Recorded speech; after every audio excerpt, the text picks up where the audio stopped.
History has many conquerors, but few evoke the same awe and horror as Timur, known in Europe as Tamerlane. A military genius to some and a catastrophic destroyer to others, his campaigns reshaped Central Asia and left millions dead. By 1405, his wars had devastated regions from India to Anatolia, with estimates of up to 17 million deaths. Yet Timur was more than a butcher. He was also a builder, a patron of learning, and a master of fear. Understanding him means confronting both his brilliance and his brutality. A lame man in a violent world. Timur's very name tells part of his story. The nickname Timur Ileng, meaning Timur the Lame, reflects physical disabilities that followed him throughout life. Modern forensic examinations of his remains confirm that he walked with a pronounced limp, had missing fingers on one hand, and suffered skeletal asymmetry. These injuries likely came from warfare during his youth, though hostile chroniclers spread stories portraying him as a petty thief wounded while stealing livestock. What matters more than how he was injured is how little it slowed him down. In an era where physical prowess defined leadership, Timur rose despite obvious impairments. Far from softening him, his early hardships, poverty, captivity, and life among raiders may have sharpened his ruthlessness. From a young age, survival meant strength, deception, and fearlessness. Compassion was a luxury his world did not reward. The making of a military genius. Timur did not inherit an empire. He built one through calculated alliances, betrayals, and relentless warfare. Starting as a minor warlord in Transoxiana, he climbed the political ladder through skill rather than lineage. By 1370, he had seized power and founded what historians now call the Timurid Empire. For the next 3.5 decades, Timur lived almost entirely on campaign.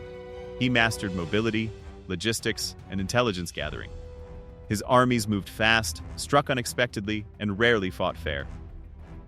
He understood morale as well as strategy and used terror as a weapon long before the term existed. Cities that surrendered early were often spared. Those that resisted were annihilated, publicly and memorably. From Persia to Central Asia, from the Caucasus to northern India, Timur's forces crushed rival states one after another. He defeated the Golden Horde, sacked wealthy Persian cities, shattered Indian sultanates, and humiliated the Ottoman Empire. His battlefield victories were not accidents. They were the result of preparation, deception, and an iron understanding of human fear.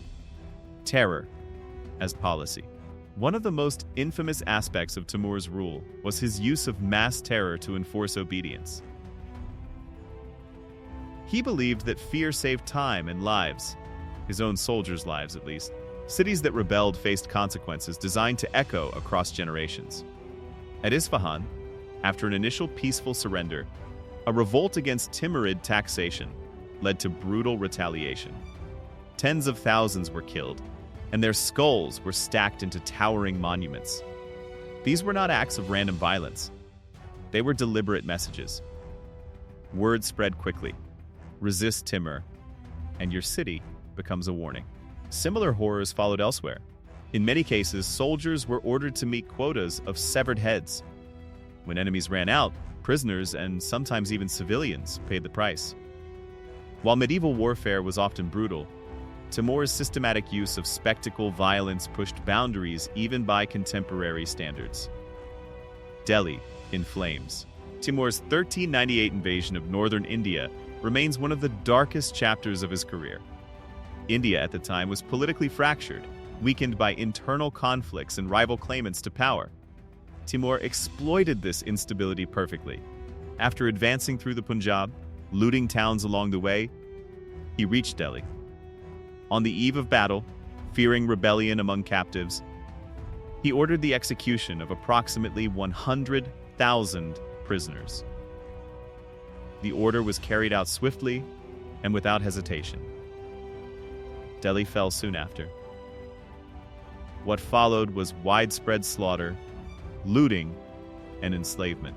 Contemporary accounts describe the city left in ruins, its population decimated. The psychological and economic damage was so severe that Delhi took generations to recover. Timur left India richer in treasure, but poorer in people. Baghdad, Damascus, and the ruin of cities. Timur's western campaigns were just as devastating as his conquests in Central and South Asia. When Baghdad, once the crown jewel of the Islamic world, resisted him in 1401, the punishment was brutal. Tens of thousands were slaughtered, neighborhoods were erased, and towers of skulls once again rose from the wreckage as a warning to others. The city's political importance did not save it, nor did its cultural legacy. Damascus, one of the greatest centers of Islamic learning, suffered a similar fate after prolonged resistance.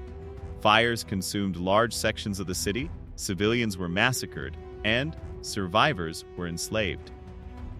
Yet within this destruction lay a contradiction. Timur often spared scholars, engineers, and artisans, forcibly relocating them to Samarkand. To him, ordinary lives were expendable, but skill and intellect were strategic assets meant to glorify his capital. Faith without mercy. Although Timur identified as a Muslim, religion rarely tempered his violence. Christians, Muslims, Hindus, and nomadic peoples all faced the same ruthless treatment if they resisted. Armenian soldiers were reportedly buried alive, Georgian villages were burned for refusing conversion, and Muslim cities were looted and destroyed with no greater mercy than non-Muslim ones.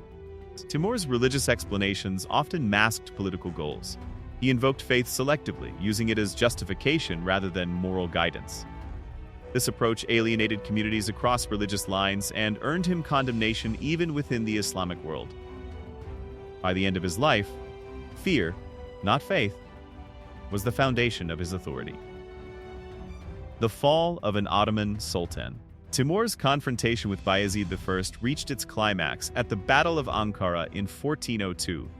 Through superior logistics, patience, and battlefield deception, Timur trapped and crushed the Ottoman army.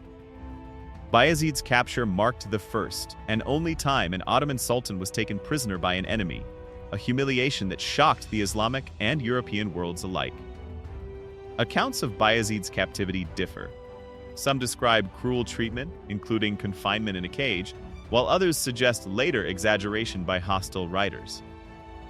What is undisputed is the impact of his defeat. The Ottoman Empire plunged into a bitter civil war, halting its expansion and weakening its grip on newly conquered territories for years. Did Timur save Europe? Some historians argue that Timur's destruction of Ottoman power inadvertently gave Europe a crucial reprieve. With the Ottomans fractured by internal conflict, European states gained time to strengthen defenses and recover from earlier defeats. Diplomatic missions soon arrived at Timur's court, praising him as a counterweight to Ottoman expansion. Timur never intended to protect Europe, yet his actions reshaped the balance of power in the late medieval world. This episode illustrates a recurring pattern in history. Extreme cruelty in one region can produce unintended strategic benefits elsewhere, far removed from the suffering that made them possible. The scholar-destroyer paradox. Despite his brutality, Timur valued learning, art, and architecture. He spoke multiple languages, enjoyed poetry, and surrounded himself with scholars. Samarkand flourished under his rule, becoming one of the most magnificent cities of the Islamic world. Monuments commissioned during his reign still stand today, adorned with intricate tilework and grand designs. His descendants continued this tradition, contributing to advances in astronomy and mathematics. The paradox is stark. A man who destroyed cities also built one of history's great cultural capitals. Legacy of Blood and Stone. Timur died in 1405 while preparing a campaign against Ming China. His empire fractured soon after, unable to survive without his iron grip. What remained was a legacy impossible to simplify. He was not merely a monster, nor merely a genius. He was both. Timur represents the extreme edge of human capability, for creation and destruction alike. His story forces us to confront uncomfortable truths about power, ambition, and the cost of empire. History remembers him not because he was kind, but because he was consequential. And sometimes, the most consequential figures are the ones who leave the deepest scars. If videos like this, dark, powerful, and rarely told, keep you watching, there's plenty more ahead. We explore history beyond the textbooks, without sugarcoating it. Like the video, subscribe to the channel, and join us for more untold stories from the past.